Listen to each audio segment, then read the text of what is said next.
You know, despite overwhelmingly terrible circumstances from the world at large, my 2021 was pretty good. I finally managed to get out of some pretty deep depression, at least far enough that I actually enjoyed doing things beyond just watching YouTube for hours on end while replaying games on my Switch. I improved my time management considerably, so I got to do a lot more in a day than I used to. Because of this, I played a lot of games for the first time in 2021. A personal favorite among them being Horizon Zero Dawn, which I had on my shelf for literal years at this point. I got a used base PS4 one year because I wanted to play Persona 5 and Spider-Man, and my brother bought me a copy of Horizon Zero Dawn Complete Edition for my birthday that year. I had no idea what to expect from Horizon Zero Dawn. I never really saw anything about the game being said in the circles I frequented, so I was going in blind. I was enamored by the way the game established its lore and mechanics in the tutorial. Aloy is a really interesting protagonist, and the sense of discovery the game provides through her is great. I loved hearing what she had to say about the world whenever I was exploring a new location or talking to an NPC. When I found my grip with the puzzle-solving elements of combat, Horizon Zero Dawn was really fun. However, some things were still left to be desired. I mean, no game can really be perfect after all, except maybe Puyo Puyo Tetris 2.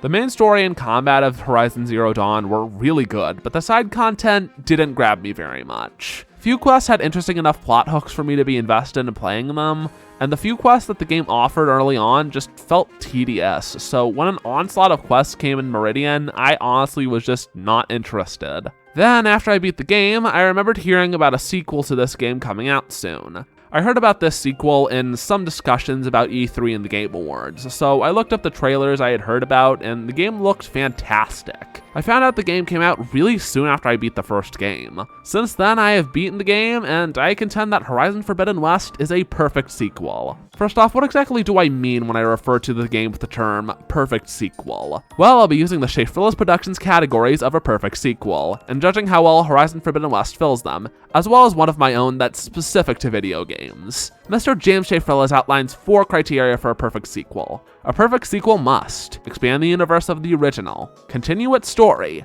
expand on previous themes and/or introduce new ones, and leave an undeniable impact on the franchise. Those elements are important to a sequel in any form of media, but a perfect video game sequel must also iterate on the gameplay of the original by adding new mechanics and adding further depth to the mechanics from the original. With the structure of this video established, let's begin with talking about Horizon Forbidden West iterates on the gameplay of Horizon Zero Dawn. I think the best place to start is where the game does, with the tutorials.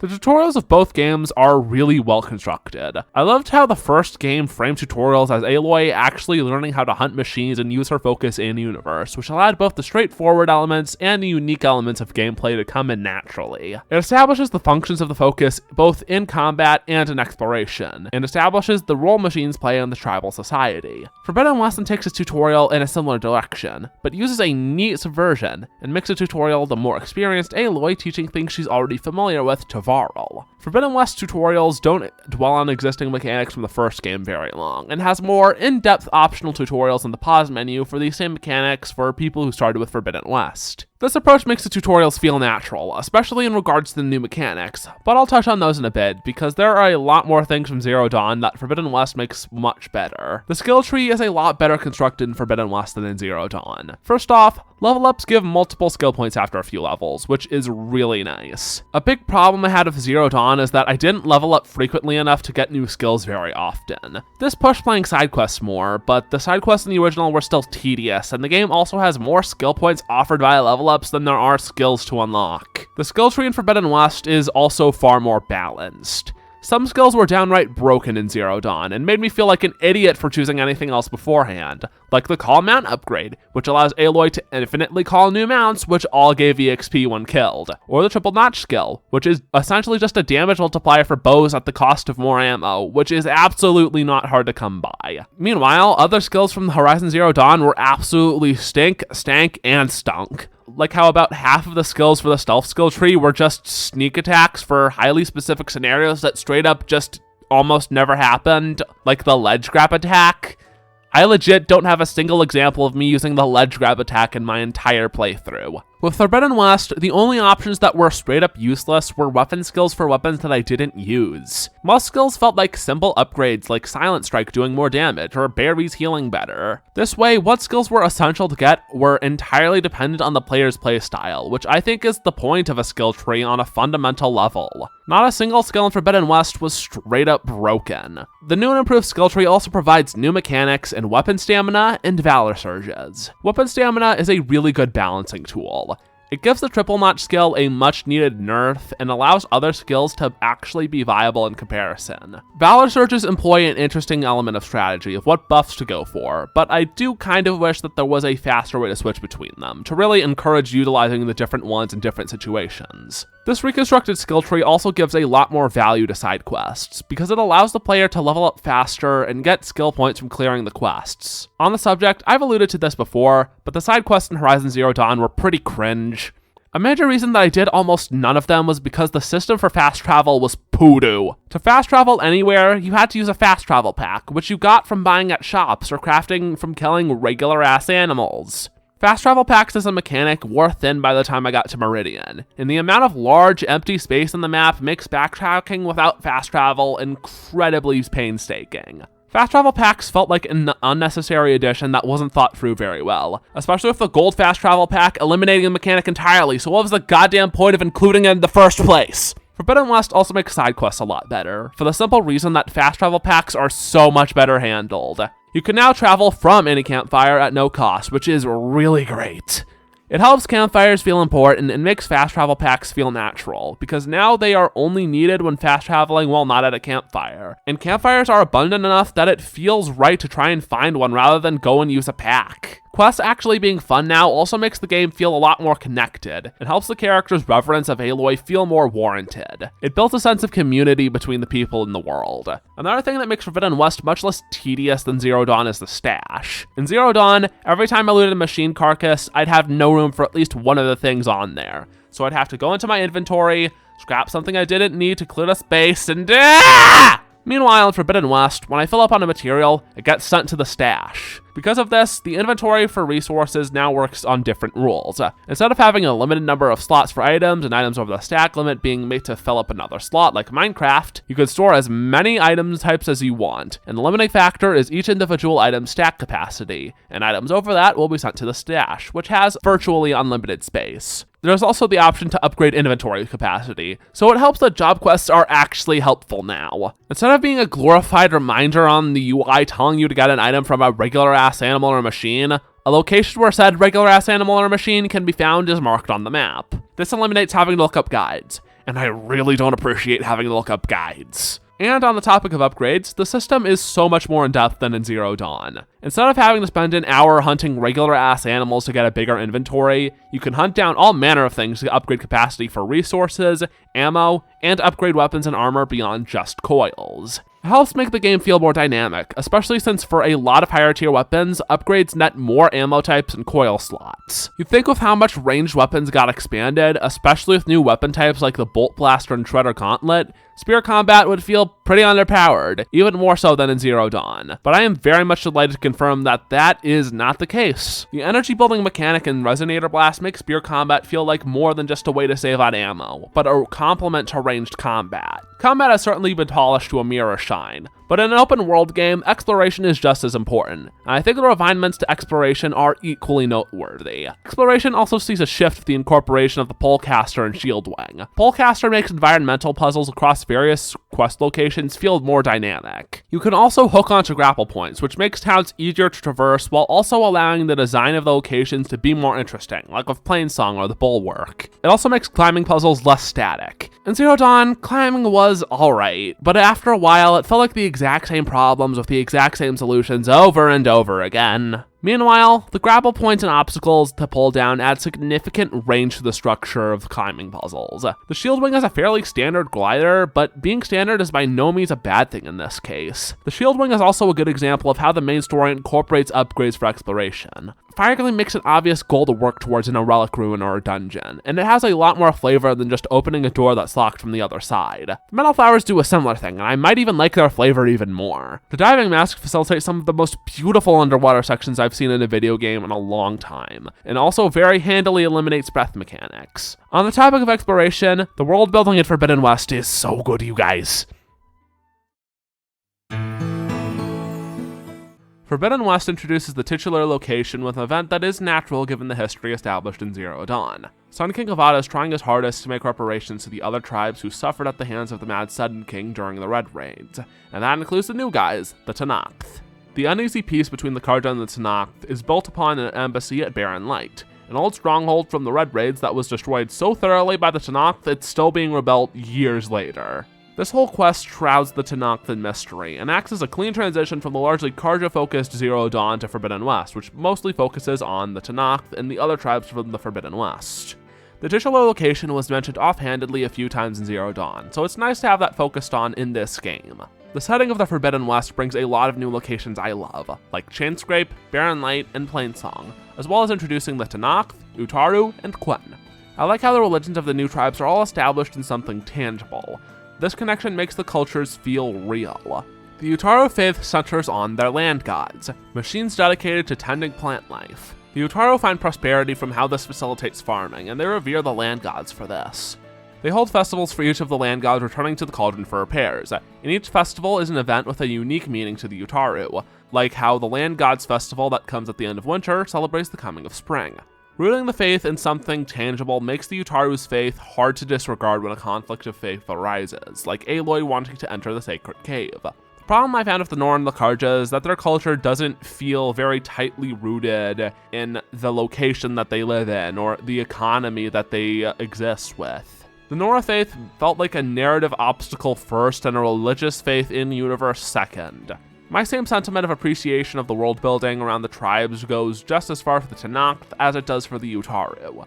The Tenakth revere the Grove, an old aerospace museum that details the adventures of JTF-10, a military team from near the end of the old world.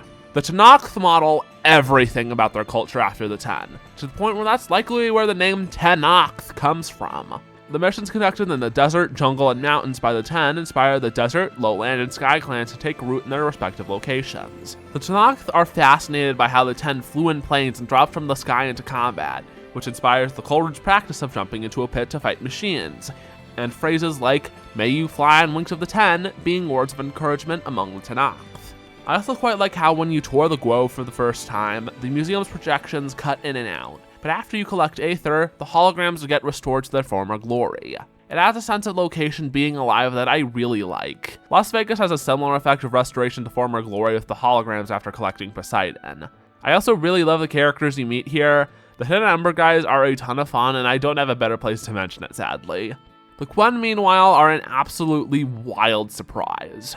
They come out of nowhere on the quest to find Demeter. Alva is an absolutely delightful character, and I love the concept behind the Quen's culture. They are the only culture we've seen that uses focuses, and it's a really nice natural development that they can't read a lot of the data they get because their focuses are an earlier model. The Quen come from either an island or a whole other continent, so it makes sense that there'd be a difference in technology from the continental United States. I imagine that the next Horizon game or Forbidden West DLC is going to take place where the Quen live, which, judging by context clues, is somewhere in either Asia, Europe, or Hawaii, with Hawaii being more suited to a DLC and parts of Eurasia being more suited to a full game. That's all I plan to talk about with the new world building for now, because I'm going to talk about the Zeniths and Gaia in the next segment.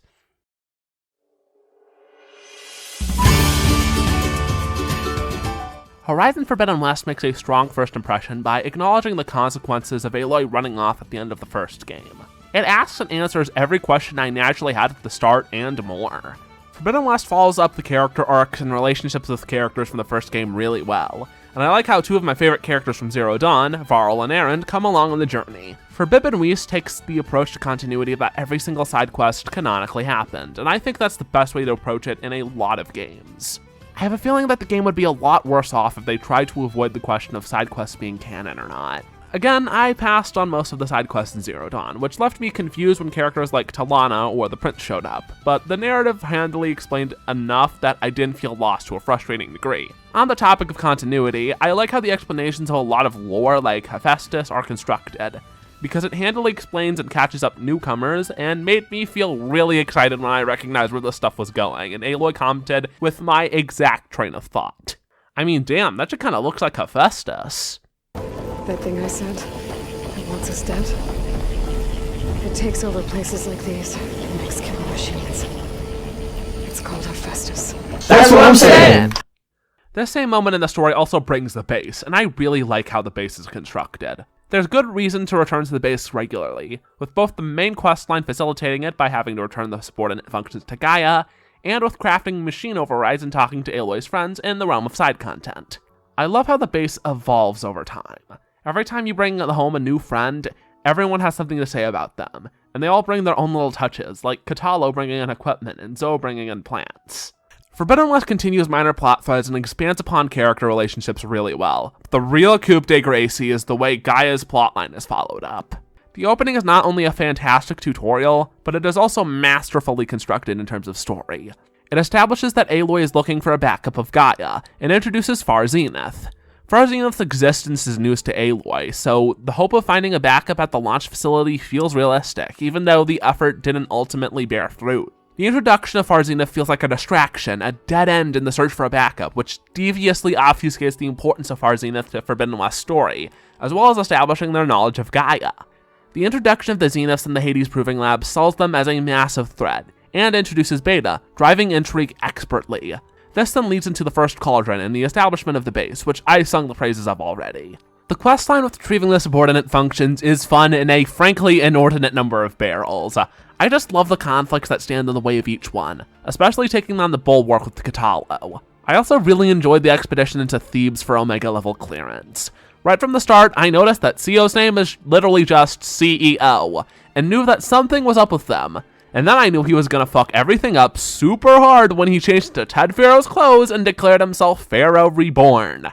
He thinks of Pharaoh as a great man, and when he's confronted with who Pharaoh really is, a monster so grotesque he can't even be shown to the audience, he lets everything burn to the ground. And hey, that's a fun hubris metaphor. After Thebes, Aloy prepares to take Hephaestus, but first she has to convince Beta to help. I love the relationship between Beta and Aloy. Aloy begins as the person who inspires Beta to rebel against the Zeniths, but after she joins, Beta is mostly just being fatalistic, barely convinced by Aloy's encouragement at all. The frustration at each other builds perfectly to the moment where Aloy and Beta talk about Rost. Probably the biggest problem with Horizon Zero Dawn's story is that Rost isn't given much focus in the way of mourning after his death. The most Rost really gets is some side content that establishes his backstory, and the way Aloy calls back to the moment where Rost saved her from Helis if you choose to kill Helis. A few moments with Varl not only make up for the lack of focus by reframing it as Aloy moving too fast to grieve, but these moments keep Rost fresh in the player's mind for this moment with Beta. Because of her experience with the Zeniths, Beta primarily sees Rost for his harshness, particularly in his resolve to cut off contact with Aloy after the Proving. Beta has only ever known harshness and apathy, with the only person to ever be kind to her being Tilda, who still abandoned her. Aloy, however, remembers how everything Rost did up until his very end was rooted in his love for her as her father. Aloy shares this perspective with Beta, along with the best advice Rost ever gave her. Even now I hear him in my head when things get bad. When it looks impossible, look deeper. And then fight like you can win. This gives Beta the resolve to come to Cauldron Gemini. Cauldron Gemini uses every bit of dialogue between Beta and Aloy to further build the bond between them. They pass their ideas back and forth and complete each other's sentences to find solutions to the problems that present themselves. The strength of the dialogue in this segment makes the relationship between Beta and Aloy very compelling in just a small amount of time, and sets up hope for the fight against the Zeniths. That is, of course, until the Zeniths crash into the roof of Cauldron Gemini. Then they kill Varl and take Beta and Gaia with them. I'ma be real, Varl's death shook me to my core. He brought everyone together and helped Aloy open up as a person. I legit spent the entire walk through Tilda's art gallery just being in disbelief that Varl was even dead, hoping that she would have saved him. I always looked forward to what Varl had to say, and the budding romance between him and Zoe was so adorable at every turn. Right before the final battle, we get to see everyone grieve their friend. Varl brought everyone in Team Gaia together in life, and his loss brings them closer, giving them a far more personal reason to fight the Zeniths, which makes the finale all the sweeter. The finale for Forbidden West is leaps and bounds ahead of the final battle of the first game. Everything seems lost. Gaia and Beta are captured, and the solution given by Tilda to save them costs far too much to be accepted. Then, Aloy has an idea. Aloy reopens the data channel between Tilda and Beta and sets up a plan. A plan to take the Zeniths by surprise, with the only bloodshed being the Zeniths themselves. I like the effect of this moment where we see Aloy say something to Beta that the audience can't hear. This trope can be very hateable and work against the story very easily, but Forbidden West gets it right in two key ways. First, it acts as a setup to the army of machines later on, and second, it's also because Aloy and Beta are purposefully being secretive, reinforcing the idea that Aloy really doesn't trust Tilda. Then, Aloy takes the Sunwing override Beta gave her, then she flies up to a tall neck that the player could remember as being introduced early in the game, but entirely inaccessible. Since the tall neck in the Cauldron replaces that one, I forgot entirely about it until Tilda mentioned the idea to override it, and when I realized, I was super hyped. Aloy then uses the EMP blast from the Tallneck override to charge a Horus energy cell. She then drops that on Regala's invading army of machines to take the teeth out of her rebellion. She then beats Regala, and I personally like what happens if you let her live to take on the Zeniths. It gives her a good end, even if she doesn't get any character interaction in the event that you spare her life. I also adore the interactions with Sylens you get at this point in the game.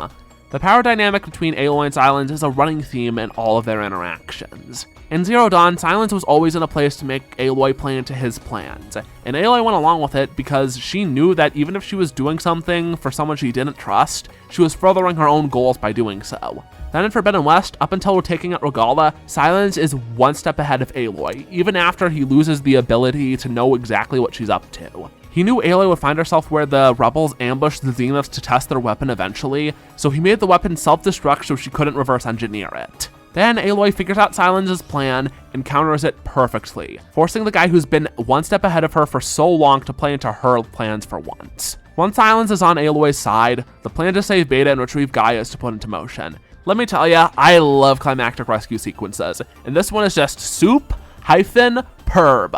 We get to run past specters in a machine graveyard, until we're faced down by an army of specters, and that small army is faced down by a goddamn Thunderjaw. What? I love this payoff.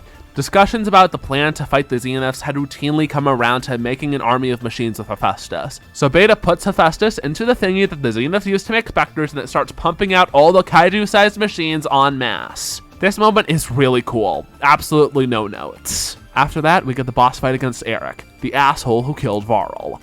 The boss fight here is really good. I think it even outshines the final boss, to be honest. Eric has a ton of attacks, so I constantly had to stay on my toes while fighting him.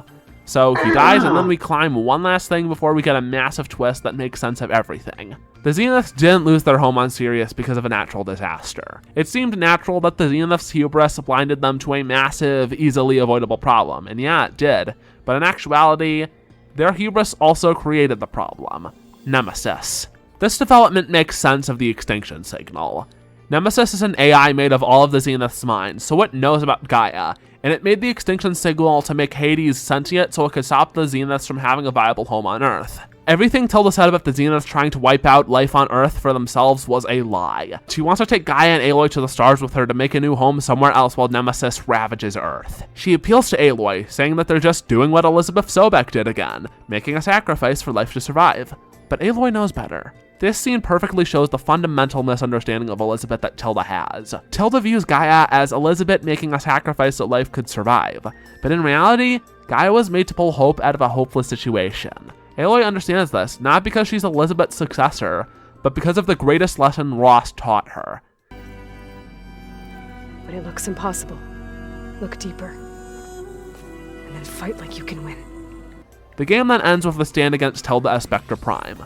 As I said before, I think the fight against Eric kind of outshines it, but the final boss is still really good. It's just that with how the combat of the game is structured, it's difficult to make a climactic final boss. At the very least, it's better than the final fight of Zero Dawn. That was literally just fighting a bunch of machines in the waves. The game ends on a hopeful note, as Gaia is retrieved along with all of her subordinate functions still remaining except for Hephaestus, and the team all prepares for the eventual arrival of Nemesis. The strongest themes I can identify from Horizon Zero Dawn are thus. First is religious zealotry. The inciting incident of Aloy's journey is that she was born as an outcast because the matriarchs of the Nora saw her very existence as unnatural. Not only that, but the Proving is unattacked, and Rost is killed because the Eclipse are Shadow Karja, who still think people should be human sacrificed in the name of the sun. They also worshipped Hades, who identified Aloy as a threat, and the Eclipse saw it as their god, so they tried to kill her. The second theme I identified is the folly of hubris and egotism. In the past, Ted Faro's egotism brought the whole world to ruin. He made war machines that could reproduce themselves by digging ore and absorbing biomass for fuel, and didn't think to put in a measure to shut them down remotely because it could make them vulnerable to hacking. That of course backfired and the machines went rogue. Then he erased the Apollo database on Earth, ridding the people who would inherit the world of knowledge just so they wouldn't remember him as the monster he is. The Quen then show how he got exactly what he wanted in that regard, because the Quen consider him to be the greatest of all ancestors. Then in the present, Silence is so fervent in his pursuit of knowledge that he founded the Eclipse as a means to study Hades, neglecting to consider the dangers of putting people like Helis in a position of authority and giving him people to follow him. Finally is the exploration of the past and the importance of learning from it. Those who forget history condemn themselves to repeat it, and the big threat is history repeating itself via Hades reviving the Pharaoh machines. The climax of Zero Dawn centers on the Eclipse, people ignorant to the past, leading a charge that upon their success will end the world. The importance of learning from the past is also symbolized by how the Nora forbid learning from the past at all, by not delving into any old world ruins, again showing how they're an obstacle in every regard. So how does Forbidden West expand upon these themes? Well, the subject of religious zealotry is diminished in importance. Religious traditions are still recurring obstacles, but they're not as prevalent as in Zero Dawn. The main theme I find replaces the role religious zealotry played in Zero Dawn is the importance of human connection. The reason I think that members of Team Gaia and the game's side quests are so compelling in Forbidden West is the emphasis on human connection and empathy. Human connection and empathy saved the day in the end, and the antagonist lacking those things made already terrible people so much worse. Human connection also plays into the theme of hope. Hope and the will to not give up despite overwhelming odds drives Aloy. When it looks impossible, look deeper, and fight like you can win. That's what Elizabeth did when creating Gaia, and Tilda's misunderstanding of this ideal drove her actions in the finale. This also shows that despite acting against them and claiming to hate them, Tilda is still a Zenith, and she was going to go through with the original plan of taking Gaia and leaving. She just didn't want any of the other Zeniths to be a part of it. Forbidden West plays the themes of folly, of hubris, and repeating the past into each other. The Zeniths, much like Pharaoh, created their own destruction, but unlike Pharaoh, they didn't have brilliant engineers like Elizabeth Sobek to save their asses. All they had was the option to flee, and the idea that their safety was more important than an entire planet of people, which makes sense when you consider that all of these people were billionaires. Much like Zero Dawn, the central conflict is the Zeniths trying to repeat history.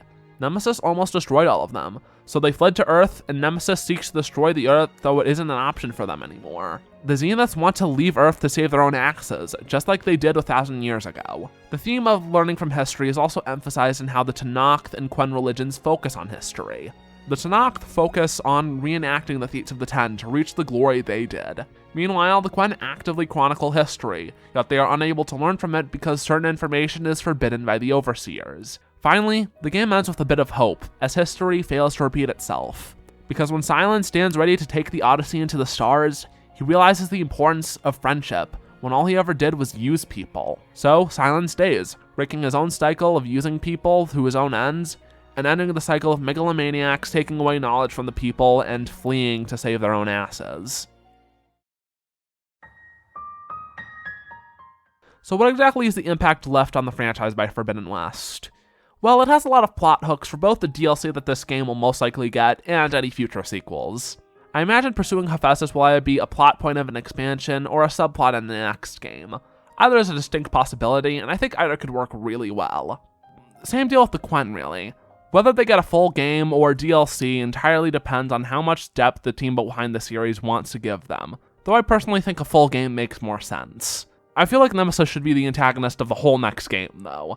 That kind of threat is best handled with a whole game to develop. Whatever the case, I'm confident in the future of the series going forward, because Horizon Forbidden West is a perfect sequel.